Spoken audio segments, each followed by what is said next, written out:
This conversation is one of the most remarkable ones we've had in all the years we've been podcasting.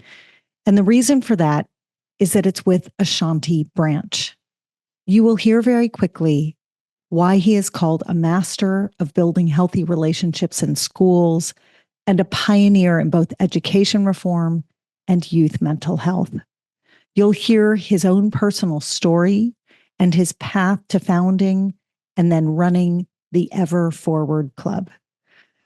You will leave this conversation, I promise you, you will leave it filled with hope and joy and deep respect and a vision for a path through, because Ashanti is making a difference in the world, and the world is starting to discover Ashanti. We hope you enjoy it as much as we did. Ashanti, welcome, welcome, welcome. We're so happy to have you here. Thank you. I'm glad to be here. Cara just has like a big fat smile on her face because she watched your TEDx talk and she was like, oh my God, I get this text that's like, oh my God, this TED talk is amazing. It's amazing. For those who have not listened, we'll are link to it. Yeah, and you're fully allowed to either press pause and go listen now or listen at the end. But it's powerful. And maybe that's where we can start, actually, is if you can share with those who don't know your origin story, a little bit about what your life looked like and when you were growing up and how you ended up doing what you're doing now. Yeah, thank you. So I'm Ashanti. I'm from Oakland, California. I was raised by a single mother. My father died before I was born, 3 months before I was born. I learned a lot of the story as an adult. I didn't know a lot of it growing up. I knew he had heart problems. I didn't know all the details. As I found out more of the details, he was smoking weed with some friends. One of the friends added something to it because they thought it wasn't strong enough. And instead of these guys taking him to the hospital, now Oakland Highland Hospital has always been the hospital you just go to if you just need to get dropped off somewhere. Yeah. And they took him to my grandmother's house as if my grandmother knew what to do with my dad's heart pounding through his chest. And so that night, my father died. And my mom, who was 22 years old in college, about to have this baby boy, began to grieve. And what I've learned and a lot of reading and just studying is that I began to swim in sadness, stress and worry and fear and all the emotions that come through those chemicals of a mother, a young woman, 22 years old, about to have a baby and now has to figure out how to do it by herself. My mom did the best she could, but my mom's not a man. And so, I grew up in Oakland, California, in a city where being tough and strong is expected. From the womb to the tomb, you got to be tough, strong, have all the answers. Don't ask for help. Nobody, you're just supposed to do it all. And that was scary and it was complicated. But the challenge was that I was a little boy who felt everything. I had been passed down feeling as a way to be for months before I even showed up here on the planet. And I show up a little boy feeling everything. And it was always too much. Stop crying, Ashanti. Boys don't cry. Man up. Suck it up. Why are you always helping people? People fall on the playground. Ashanti wants to help people up.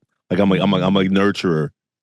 I was raising my siblings before I even know how to make a child. You know what I'm saying? Like I was 7 years old. My uncle said, "You're the man of the house." I'm like, I don't want that job. the person who's supposed to be doing it ain't even here. So what do you think I'm supposed to do? You know what I'm saying? Like, give it that job to somebody else. Am I allowed to say no, thank you? No, thank you very much. It was like you're knighted with this responsibility, and that's how it all started. And so this constantly not being enough was complicated, and definitely being a kind, caring, loving, gentle in a city where you look at somebody too long and they're like, "Why are you staring at me?" I don't even know what that means, right? Like, why you mugging me? It was always something that constantly checks you. And so I just began to shut it all off. So in elementary school, I got suspended plus 23 times, all for fighting. I never started one of the fights. I don't even like fighting.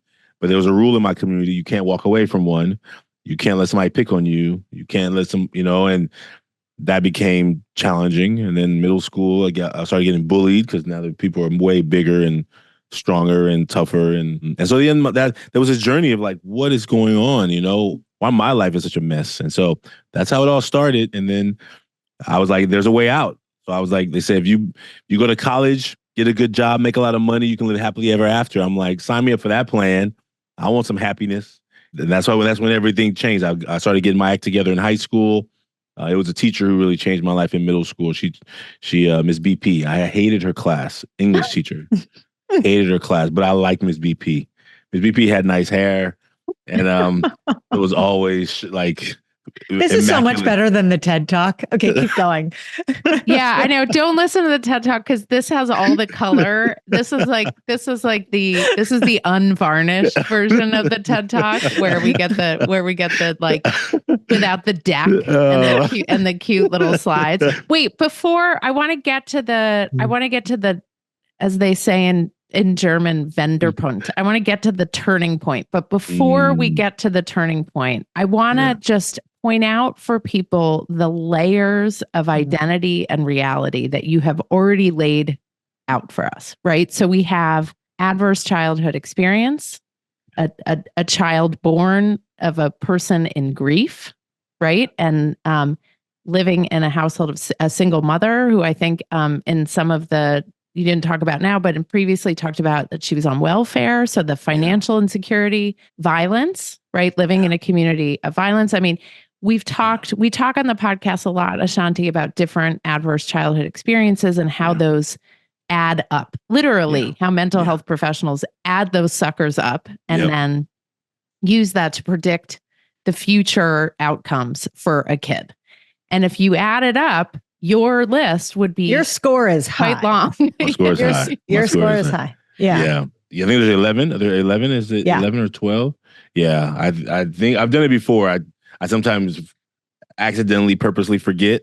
So I think it's definitely. And your risk goes up over 4. There's a threshold, and then over 6 or 7, there's a threshold, and you're way up there. And you described so interesting that you described yourself as emotional, born with all of these feelings. And of course, you know, because you're an educator and a leader, that we're all born with those, right? And that maybe, not to gender this, but maybe if you really look at the data, boys are born with more of it. They're more emotionally expressive in some ways when they're little.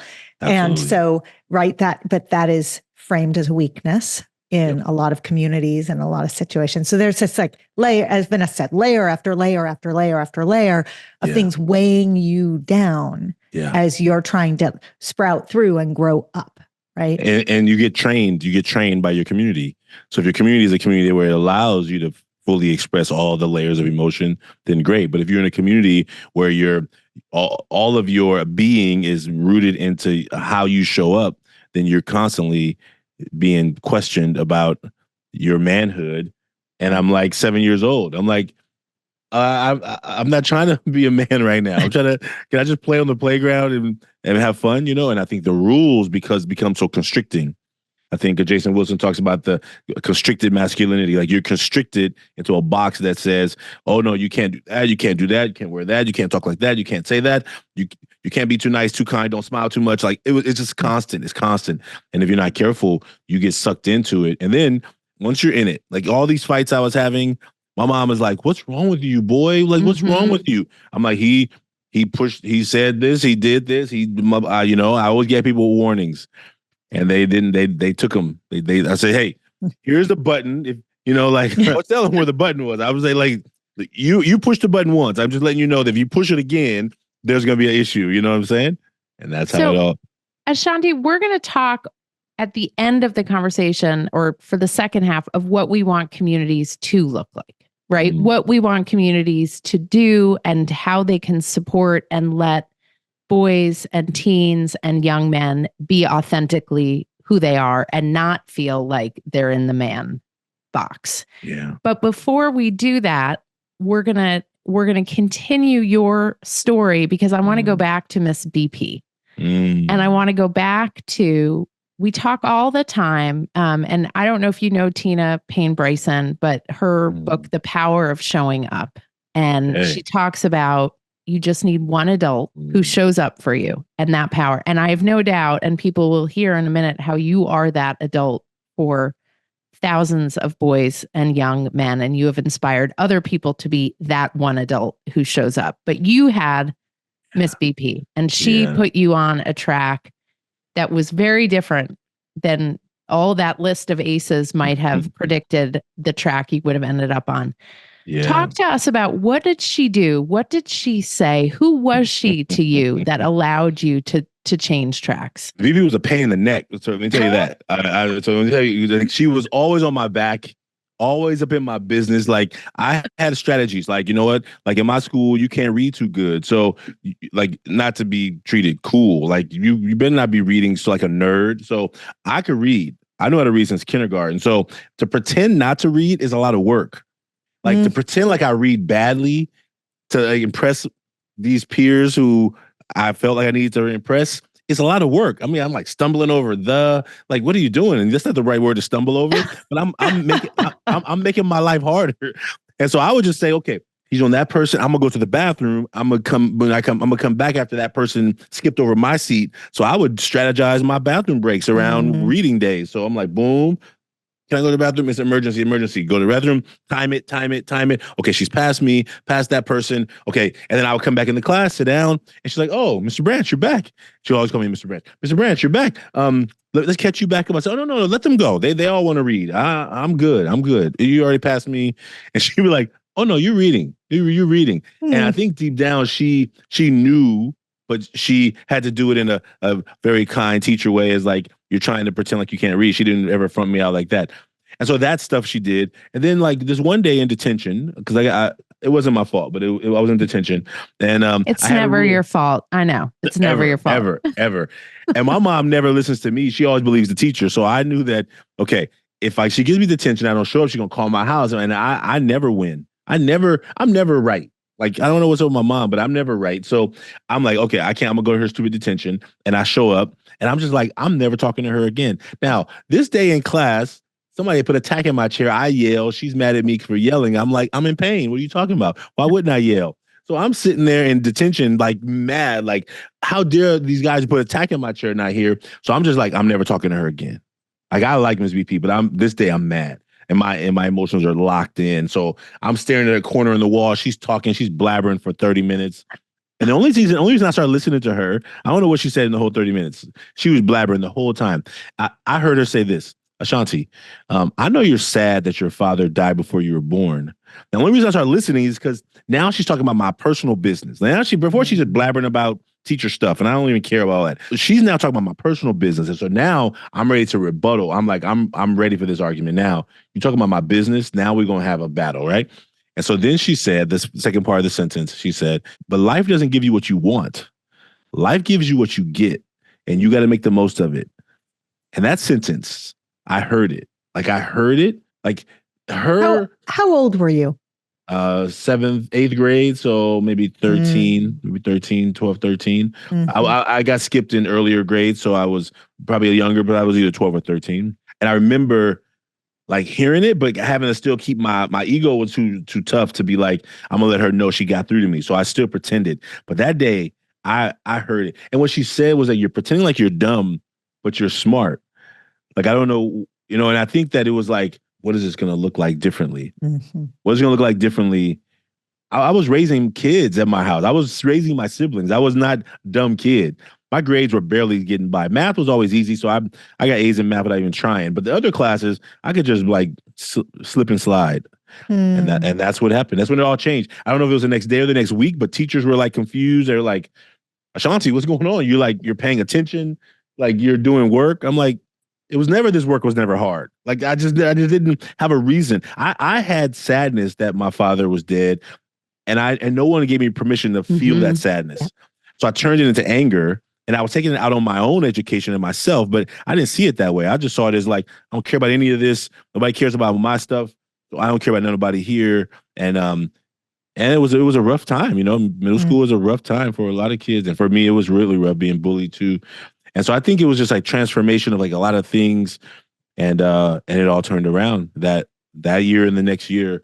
Back then, ninth grade was still middle school, and it was a transformation. It was a transformation in my ability to show up in school. Does she know her impact on you? Have you ever like gone back and talked to her or shared that with her?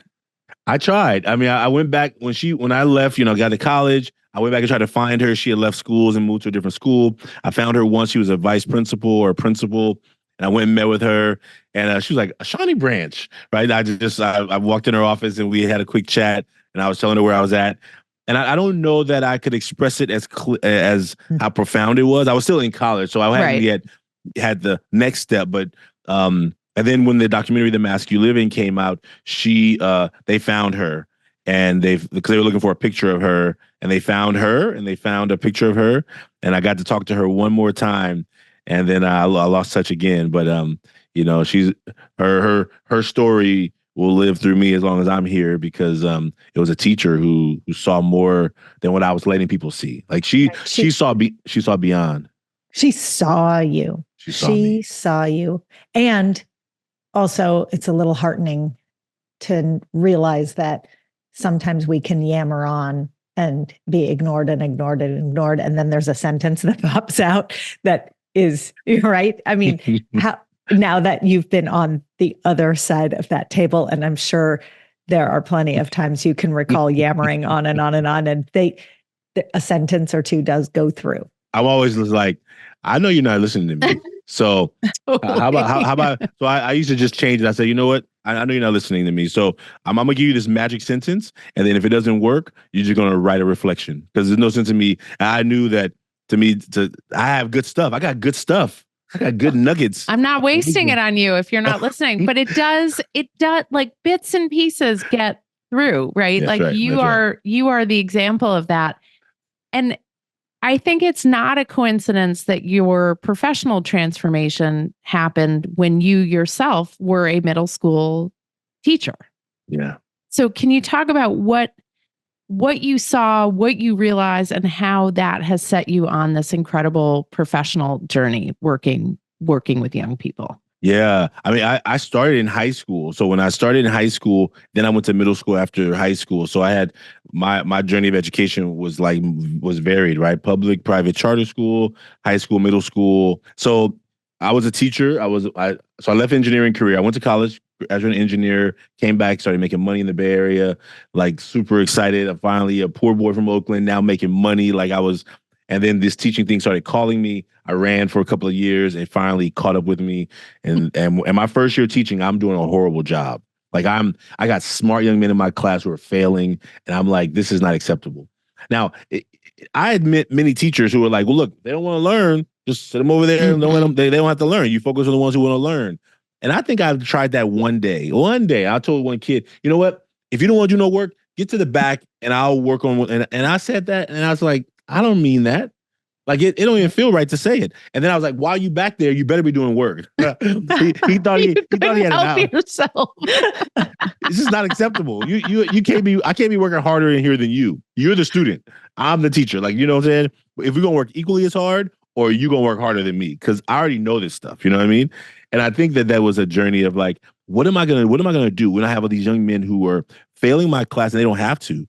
And I had forgotten what it was like to be in high school and middle school, pretending I wasn't smart, because I had already been to college and already been an engineer and already saw how intelligence is a positive effect.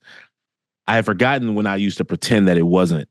And so therefore, I began to tell them what I saw. I said, you know what, I think, and I would have to have these conversations. I realized I couldn't do it in class. They would almost rather have an argument with me and make me kick them out of class than for me to point out how brilliant they were. The first time I had a kid look at me sideways for telling him how smart he was, I was like, what the heck is going on here? And so I realized that I needed to create a space differently. Now I'm a first year teacher. I'm not trying to start a nonprofit. I mean, leaving engineering to become a teacher, first of all, I didn't think you could be more nonprofit than teaching.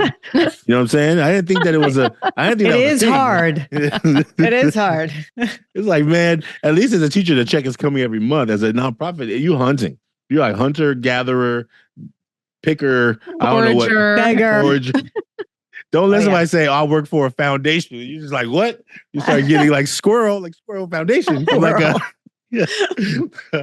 So I totally realized that, okay, this is going to have to look different. And so I invited those young men to lunch. I said, look, I'll buy you lunch once a week. There was a closed campus, so people had to eat lunch on campus. I'll bring in lunch for you once a week. In exchange for lunch, you're going to teach me how to be a better teacher. That's how it all started. That was me saying, I'm going to leave this. Like I was clear that, look, I signed up knowing that teaching was I was going to be broke financially, but I wasn't going to be like a broken individual. I wasn't going to be a failure too, but I'm broke, barely stretching a month salary out every month. My salary dropped by 66%. That was not fun. It was not exciting. It not even noble. I think in the time it was just like something called me to do this. I didn't strategize. I didn't be like, let me plan 3-4 years, save up some money. It was like I was running from the calling of my heart and my life. And then it caught me and it was like, it's time to leave now. It's time to go right now. Graduate school starts in 3 weeks. You got to resign right now. Give them the 2-3 weeks they need to find somebody else in this project you're on, and you got to go. And it was that call. I don't want to derail the conversation, but I can't not say what a travesty the truth of that statement is, that teaching is so deeply undervalued in a financial way that, people are disincentivized at every turn to educate young people. And of course, we all know this, but like we have to just stop for 1 second and acknowledge how broken that is, because what you're about to describe is what you did for these kids and what you continue to do for these kids as an educator who remains financially undervalued. And we got to fix this. If we're going to heal some of the ills of our world and of our culture and our society, we got to fix this. Okay. Yeah. That's my moment. No, I'm glad you said it. And I think that sometimes when I try and describe it to people, if people don't get it, I sometimes like, I don't need to tell people that I left engineering to become a teacher, but I need people to only know that like teaching called me. It felt like it was a thing I was supposed to do, but the fight wasn't whether my heart wanted to do it. The fight was in my head, because I know what it's like to grow up poor. I know it's like to barely be able to pay the rent, PG&E, and the car insurance in the same month. Like I know it's like to stretch one bill over 2 months, right? I've done all of those things, and I'm like, as an engineer, I never had to do that. I mean, I was going to every bachelor party friends had. I was like, I was going. It was almost like this night and day, and then say to go back there, it was a hard thing. And I think I'm sad about that in our teaching in profession. I think I'm really, but I think that's another battle of my work. It's like, how do we transform education so that good teachers want to and can and can live a good lifestyle, and not have to be like, I'm gonna take a vow of poverty just to be able to go help and give back. Now, you said you were a terrible teacher, but you did something really smart. It was a pro move, and you said to the kids, help me become a better teacher. You elicited their advice, their expertise. You put them in charge. You gave them agency. That's right. How did you realize that was the path towards helping them, as well as making yourself a slightly less terrible teacher? How did you know? Was it instinct? How did you know that was the way to engage them and begin the conversation? I didn't know. What I felt was food would get their attention. Yep. I felt that if I wanted to ignite what I saw in them, it couldn't happen in class. And for most of those young men, I couldn't get them to come after school if they weren't in trouble. And sometimes even if they're in trouble, you can't get them to come after school. So I was like, I need to find a time where I can get their attention, get them present. And so I was like, I just gotta try, because I was gonna leave it teaching. Like I was clear that having smart kids fail my class, like I've heard teachers blame kids. Well, they didn't do their work. They failed the class. I don't fail kids. Kids fail kids. Right. I remember all those cliches I heard. And so I was like, okay, let me try this with something that I like and I'm enjoying and I enjoy to eat and I want to eat good. So we're going to eat good food and we're going to have a good conversation. And so I was hoping it was going to work. I was like, if nothing else, I'm going to learn from them. Like, what am I doing wrong? Like, if nothing else, what am I doing wrong? And I'm going to bribe them with this lunch, right? I'm going to be like, you teach me something and then I'm going to try some of these tips out. And I think that it was that journey of like helping them see that I saw more in them than what they may have saw in themselves. Mm-hmm. And the only way I could do it is in a private space of after school or lunchtime, because it was going to be a private space. And that's when I realized, I had never been a part of a men's team. I didn't even know men's teams existed. I'm on a men's team now. So I was building what I had never seen before, hoping that something was calling, like, the calling to become a teacher was not a plan on my list. So I was trusting this calling that it was going to call the next thing forth and the next thing forth. And that's how the movement kind of began. It was at those lunchtime meetings, and they started coming. They were showing up, and they were opening up. And I think they started to realize in that room, and I started to realize they were doing what I used to do in middle school and high school. Oh, that's what's going on. Smart's not cool here. I forgot what that felt like. Oh, they're pretending. So how do we find a ways around that needing to feel cool and wanting to also be uplifted and feel powerful and feel important and valuable and feel like they matter? And we weren't using the metaphor of mask back then, but it was a mask. And I was like, okay. And so I had to learn how to navigate and deal with them differently in class too. Like when I would get out, I came from a construction industry, right? So I'm loud, I'm aggressive, I'm in your face, and they were like, "Branch, you can't be doing that. You can't be doing that. You know." I've had kids want to fight me before. I'm clear that I pushed. Me too, Ashanti. Me too. Here's the button. Here's the button. This is my elementary school stuff. Here's the button. Push it. Go ahead. And a teenager, try me. Tell a teenager that. You're going to get that button pushed so quick. So this started 20 years ago, right? This isn't in the recent past. This has been a long time coming. Walk us through the path from the very first club to now this network of clubs. And tell us, how did that happen and what does it look like today? Yeah, it's actually quite different than even the club model. So first club, San Lorenzo High School, I'm teaching there. The club grew faster than I knew what to do with. I didn't know what I was doing. I had no curriculum. I was the first person who wanted to give us funding said, "Hey, so what are your data?" I'm like, "Data? The data is that I'm spending money on teenagers' lunch every week. That's the data. The data is my bank account's broke. That's the data." She's like, "No, what's your data for your success rate?" I'm like, "What's your efficacy rate?" And you're like, "I don't know, but they're coming to eat my pizza." So there you go. Every week. And so I was like, she's like, "Well, how many students have graduated?" I said, "Well, we only had one graduating class last year, but all of them graduated." And she was like, "Wait, that's 100% graduation?" I'm like, I'm a math guy, so I know the percentage. I'm like, "Oh yeah, but I'm not thinking about that." I wasn't like, this is going to create all this data that was going to, I was like, you're smart. You're not showing it. We need to create a space for you to be healed and be human, be whole. And so when that program began, so the mentoring program in the class, it grew. I moved to a couple of different schools, and the program still grew. We were opening up different clubs in different schools. It was trying to figure it out. I didn't start this with a business plan. There was not here's the business plan, here's the strategy, here's the growth plan. It was, there's a need here where I'm at. Let's grow the need. Let's move the need. And so if I fast forward, that was 2004. Let's say the first big pivot was 2010, 2012. I become an administrator at a middle school. So I am working with these students. I think I'm seventh grade administrator. And these boys in sixth grade are losing it. The person in charge of sixth grade, they're "Shanti, we got to do something with these sixth grade boys because they're out of control." And I was like, "Well, I'm doing other stuff. I'm an administrator now. I'm not really running a club up here." But the call was there. It's these middle school boys need it. Now I always knew in high school, because I taught freshmen, that the problem didn't start when they left middle school to get to high school. The problem started in middle school. Now, in middle school in California, where I'm at, there's no matriculation required for middle school. You can fail every class in middle school for 3 years, and then they're pushing you to high school. Most times, the teachers don't want to keep you anyway. So if you're failing all your class, they're like, "Go, get out of here." But when you get to high school, all the rules change. You don't graduate. You don't graduate without passing classes. You don't even move on to the next class. So now the rules have all changed, and the kids are doing the same thing they just did for 3 years in a row. That's a habitual behaviors. That's right. And so therefore now you realize, oh wait, my friends are leaving me behind. I'm like, how am I still in this freshman class when my friends are over there because you didn't pass the class? So high school, the rules change.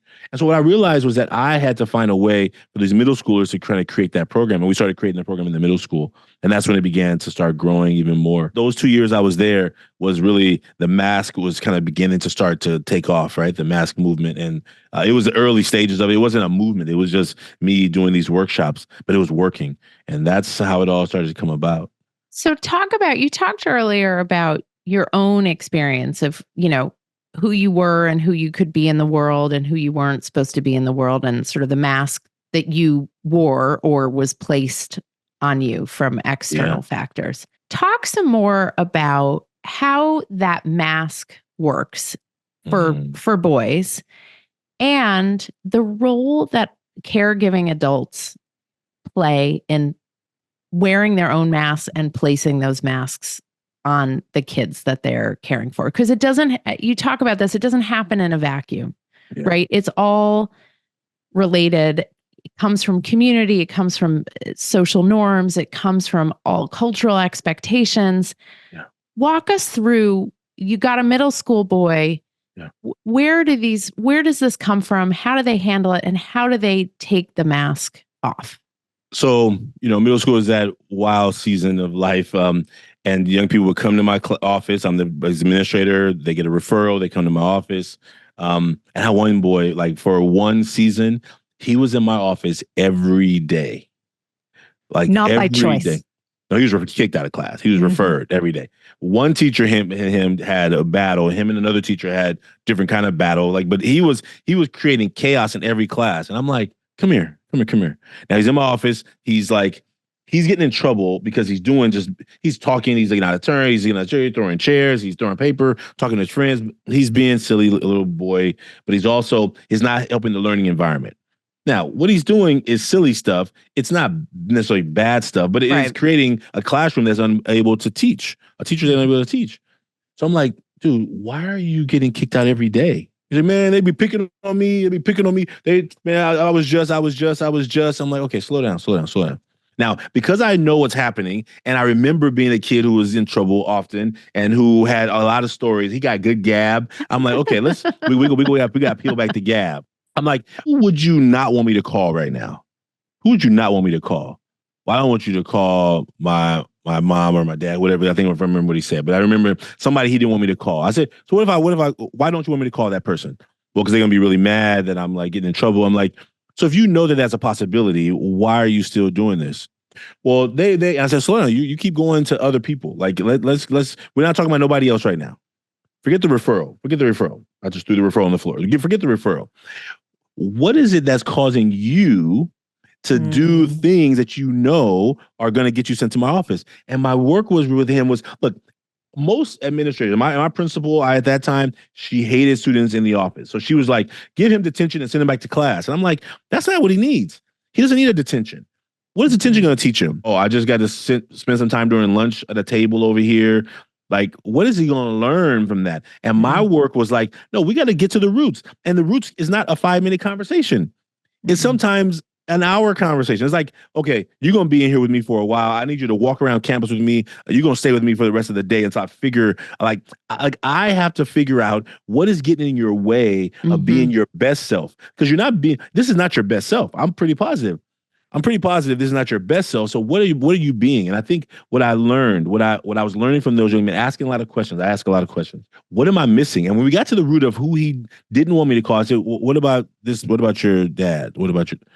Well, you can't call him anyway. I'm like, well, why not? And then we hit it, right? Like he doesn't want me to call mom because mom's going to be upset because that's where he spends most of his time. But I can't even call this other person. And he's like, then he starts to well up with tears. And I'm like, I said, let it go. And he's like, he's trying to wipe his eyeballs. He's like doing the eyeball wipe. I was like, stop. Now touching your eyeballs, you're going to mess up. You're going to hurt your eyes. And he's like trying not to cry. I'm like, let the tears fall. Like what's happening is your behavior is causing you to act out in these ways. You're more than what you're showing. But ultimately, you got all this emotional baggage that's blocked up. And what's happening is you think tears, and he was like worried about I'm like, look, the windows are closed. There's nobody in here, just you and me. I can handle this. Like, let him fall. And you could tell he was still hesitant to, but I needed him to see he's human. And tears are medicine. It's telling you there's something inside that's trying to get out and you're blocking it. You're blocking getting the pain, sadness, fear, worry, doubt, whatever it is you're blocking is causing you to then act out in ways because the energy is trying to get out of you. And since it can't get out through the tears, it's going to get out through aggression and through talking back to your teachers and through fighting and through all these behaviors that are causing you to be a student that no one wants to be around, that teachers don't want to teach. And that is what we have to help them understand, is that you're human. And so why are you fighting tears? That's a human thing. But have you ever noticed the way middle school boys cry? Like the second the tear threatens to drop from the lower lid, they're like immediately trying to wipe it away as if it's not there. It's like they're trying to erase the reality of tears following. And it's so, I mean, the symbolism, and I wish for anyone who's watching on YouTube, you can see Ashanti's hand gestures showing exactly what this kid was doing to his eyes, essentially to nullify the experience of crying. But it's not inborn. It's socialized, right? Yeah. It's a training, because he now is going to have to wonder, what is Mr. Branch going to think of me? Mm-hmm. What is this going to mean about me? Right? Like I'm a tough kid. Like no one messes with me, but like he's seeing me cry. He's going to think I'm like weak or soft. And if he's been told by other men in his family that boys don't cry, then he has an automatic reaction that this is not okay and unacceptable. And that's the work that we do, is like giving them space. Now he wasn't ever for a club. I was an administrator. Right? I wasn't like I was mentoring him, but I am, as an administrator, my job is to mentor. Right. My job is not to just hand out punishments that are useless. And what we had to do over a couple of weeks after that is really start to break down, what are you doing? What are you not doing? What are you not saying that you need to say? What are you bottling up that's like causing eruptions? You're like a soda that's shook up, and no one even knows how to open it. So every time somebody does something, the stuff just gets sprayed out everywhere. Right. No one even knew that you were shook up, but you are walking around shook up, and you are becoming a danger to you, not only yourself, but to the community. And it's not going to help. It's not helping you. It's not helping the teachers. And so that's what we had to do. And I think so that's the work, right? The deeper layers of the work with young men is saying, I see you, you're human. If you are restricting emotions to be shown, whether you do them only in a certain space, like, okay, at school, I'm not going to cry, but I have a place at home where I can talk about these feelings. But if you don't have a place even at home to talk about it, and you don't have a place with your friends to talk about it, then you're basically walking around just constantly exchanging masks, and you're definitely not dealing with the stuff that needs to be dealt with. Ashanti, has the world with, we hear so much about the data on social media and all the downward pressures kids feel, and, that everything coming at them, right? 24/7 news cycle and all of it. Have those circumstances of the world made this all worse? Or do you think, as you've been working in this space, are people talking about these masks and the pressures to fit a masculinity stereotype that is not ideal, and breaking free of that? Do you think that's made it better? What's your net over the past 20 years of being deep in this? When we first started, girls at my school who were in my classes right before those meetings, and I would have to kick them out. They'd be like, the boys have everything. Why do you do that for them? Like, why don't you have a club for us? And I'm like, well, they may have everything because they're seeing the external things. And what they're not seeing is that they don't have a place to feel, right? And I'm not going to say that to them, but I'm saying, listen, if you want to have lunch, to pick a day and I'll buy you lunch. But no, we don't want to. I'm already broke. We want I'll buy you lunch. We want a club. Hey, we already. Well, this is not the great math problem, but it's a good math problem later, right? You'll see what happens when you get in red, right? But what I did see with them was that if you didn't know, like, I think the problem had to get worse for us to do something about it. Like when I was creating Ever Forward Club in 2004, like people were like, why do you have a club for all boys? Even young men were confused by it because they were like, why is there no girls in this room? I'm like, well, it's a young men's circle. What?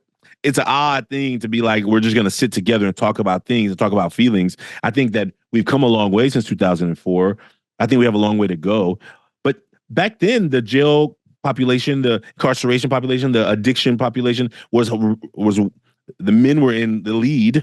If you're using rankings, there was a problem before. I saw the problem. The fact that no one was doing anything about it was confusing to me. The fact that there was no programs in schools really supporting young men around healthy social emotional development. I didn't have the language of social emotional development back then. We were like, you all are creating a chaos situation at this school. And what I realized was that I was trying to say, look, I see more in you than you're seeing in yourself. Maybe borrow a little of my belief until you have enough of your own. But let's figure out how we can have these conversations. But now it was almost like, okay, maybe somebody in some official office had to say something. Maybe somebody in some some doctor PhD had to then verify that, oh, Ashanti, I guess you were right back in 2004. But whatever, I don't care about all that. I care the fact that let's start doing something now. Let's not continue ignoring the problem. You know what I'm saying? And I think that men who have been a part of men's organizations, that's what they've been about. There was a space for men to go confidentially and talk about our feelings in a healthy way so we can go back to our lives and be, oh, okay, I got some stuff off my chest last week, you know? And that's the work. But Ashanti, what these boys were dealing with were the results of systemic racism. They were a result of an entire culture that was failing them on any number of levels, right? They had, I mean, you lost your dad. Maybe these kids had incarcerated fathers or uncles or grandfathers. They had people for whom the educational system had failed them. I mean, there were any number of systemic realities that were setting them up, not in a good way.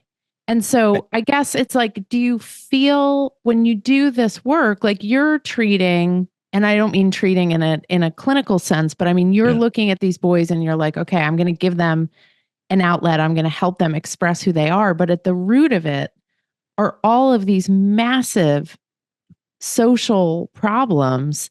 How do we make big change? I mean, do we have to do both things at once, right? Help try to fix the social problems and help them express themselves and be their authentic selves? Or like, how do you ever think, oh God, this isn't enough, or I need to be doing this differently? Yeah, I think that one of the things I realized, and people would always do that in the work in the early days, is that because most of the things they saw us working with was boys of color, they were like, oh, well, our boys at this school, let's say this private school over here in San Francisco, our boys don't need that. And I'm like, oh, because they're all going to college and we're all, I'm like, but like, are you hearing stories later? Are you hearing stories when they all go off to college? What happens? Are you hearing stories down the road?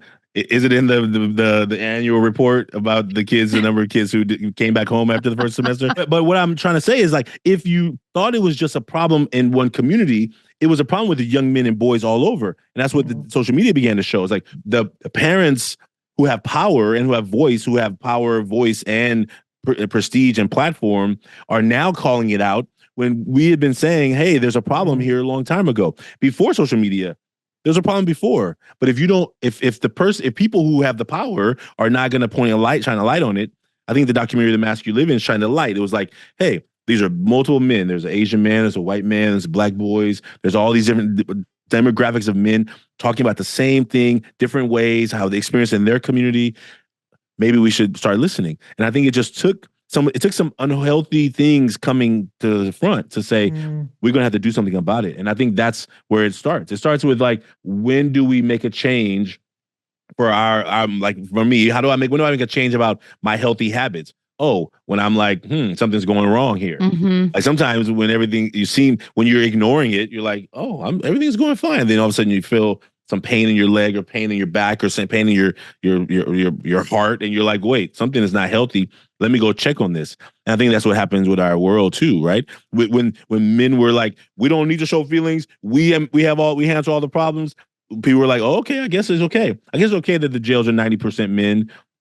That's not a ratio that seems to make sense. Why would that be? Well, we're gonna ignore that. We're not gonna say anything about the addiction rate and all these things, the suicide rate of men and boys. Like, sometimes the problem has to grow, and people ignore it for so long, and then it's like, oh, how do we come back? How do we bring it back? And my work today has been, I'm so glad that I've trusted my gut. Like I said, I didn't know what I was doing. I knew it was working when it started working, but I'm a small organization here in the Bay Area trying to just do good work. And it wasn't until our work, kind of the documentary, really began to open some doors that it really began to say, okay, maybe there is more. And when we talk about the mask, here's what I'm letting the world see. It's the front. It's like I'm letting the world see. I'll show you one. For example. I'm gonna show you one. I have one here. That's probably easy enough to show you. So on the front, there's a picture of a circle with a face and then like a mask. And this is from a boy at high school. So look at the words on the front. Happy. You see the next word? Smart. Caring. Outgoing. Outgoing. That's the front. So we ask for 3 words, but they can write as many as they want. 3 words on the front, and then the words on the back. Now you probably see the words on the back kind of be leading through this paper, but I'm going to show you what could you tell what that word was on the back? No. Well, here it is. Oh my gosh. Aww. Anger, anger, anger, anger, anger. So many written over and 18 over times. and over. Oh. 18 times. Now imagine this kid on the outside is happy, smart, caring, outgoing. And what's happening right behind that surface, what he's not talking about, is an almost uncountable number of anger. And what does it take? What does it take for that to pop to the front? It takes maybe somebody stepping on your shoe at the wrong time, somebody looking at your girl, your partner, somebody saying the wrong thing to you, somebody not doing anything, and just all of a sudden you popping off. I think that's what we continue to see in our world, is that we have not made space oftentimes, and definitely our work with young men, for them to like, I'm angry. What are you angry about? Tell me what you're angry about. I don't want to talk about it. Okay, well, let's not talk about it. I'm just so pissed off. Okay, what are you pissed off about? I don't want to talk about it. And you give them room to see that when you tell me what you're angry about, it may be something, it may not actually be anger. It actually may be embarrassment. It may be sadness. Maybe you just had a breakup and now, but you're so angry, but you don't know how to have heartbreak because you've been told that men can't have heartbreak. So you're going to be angry about it. You can't be heartbroken because that's not manly. So therefore, I'm just angry. I'm mad at her now. What are you mad about? Like, you were disappointed. You were heartbroken. You were betrayed. You felt this XYZ. You felt like it was going to last forever and it didn't. Like, all those disappointments, how do you navigate? And if you don't have any language, if you only have 5 emotional words in your vocabulary, a lot of young men turn everything into anger. You know, as you're speaking, 2 things are striking me at the same time. And I wonder if this is where we can land the conversation. So on the one hand, it strikes me that you give boys and young men credit for having feelings, a whole suite of feelings that a lot of people don't give them credit for having. Like, right? It's not just that kids can't label their own feelings. It's that the adults around them minimize those feelings into 2 or 3 different words. And it strikes me, on the one hand, you're giving them all this credit that they need to be given in order to label and then deal with these feelings so they don't come out in toxic ways. The other thing that's striking me is that your work is limited by scale. You can only reach so many kids, and you can only communicate to so many and do so much. And that there are things that the adults in these kids' lives, if every adult in every kid's life did 1 or 2 things to help bring all of this a little closer to the surface and help engage kids in this type of introspection and communication, the work would be easier. What are those things that any adult can do to be able to help lighten your load and make the path for the boys they love a less rocky road? It's not going to be necessarily a perfect, smooth, straight line. But what are the tools that the adults who love them can do to remove the boulders and the potholes? Yeah, when we created the Million Mask movement, we told people and we tell people that it's very simple. It's 3 steps, but it's not easy. So we invite them to start with the simple task of inviting themselves, the adults first. Go millionmask.org, make a mask for yourself first. Before you try and have your kid do it, you do it. Teachers, before you send it out and set it up and do it in your class, you make a mask. Because when I tell you that it's simple, it's only draw a picture and write 6 words. That's pretty simple. But the problem is it's how it feels when somebody's asking you to tell me what I show and what I don't show. And that's where the complexity comes. And I don't tell people that it's simple. I tell them it's simple, but it's not easy. Here's what we say to parents and educators and teachers and the young people. Start with making a mask. Those 1 picture, 6 words of self-reflection, and then just take a breath and figure out, who in my life can I share this with? If you know somebody, then you're good. You start the first process to say, maybe you invite them to make a mask and then you all talk about it. If you don't have somebody that you can think of, right, who could I share what I just did anonymously on that website in the world? Then the question is, maybe I need to be looking around for how to increase my circle. Because of all the people I have around me, my friends, my family, I don't even know who I can tell these 3 words to, then I'm restricted already in my humanity in 3 words. So if we only have a place you can talk about 3 words with, good luck telling somebody a 5-minute conversation about how you're feeling overwhelmed, stressed, worried, doubtful, and all these things. So let's start there. And we start with a small task, which helps people, I think, hopefully start to say, oh, you know what? I think I know somebody I can talk to about this. I know a friend who may make a mask too, and then we can talk about our masks. It's about building the conversation. That's where we believe it starts. And then the deeper layers of all the things that can happen next. But if it's going to be hard for anyone to say, look, there's more to me than people can see. That's what we tell people. There's more to me than people can see. But if every time somebody asks me how I'm doing, I say I'm fine, I'm good, I'm cool, then when am I ever getting real? Is actually that I'm not okay. I'm not feeling fine. I'm not good. And that's where we invite people to take a look at first. So, Ashanti, we often say to the adults that they need to find their own trusted adult, that they tell kids to find a trusted adult, but we ourselves need our trusted adults. And I think for those of you listening who are trying to reach a boy or a young man in your life who feels unreachable, it may mean starting with ourselves and finding our trusted adults and doing this work and thinking about what mask we're putting on ourselves, and maybe that we're modeling for our kids that they need to wear a mask too. And they're learning it from somewhere. And it's so funny because I'm picturing all these families listening to this episode and then deciding that night at dinner, they're going to build their masks with their family, they're going to sit around the dinner table, and the reaction from the kids and the making fun of and the, oh God, I can't believe we're going to do this.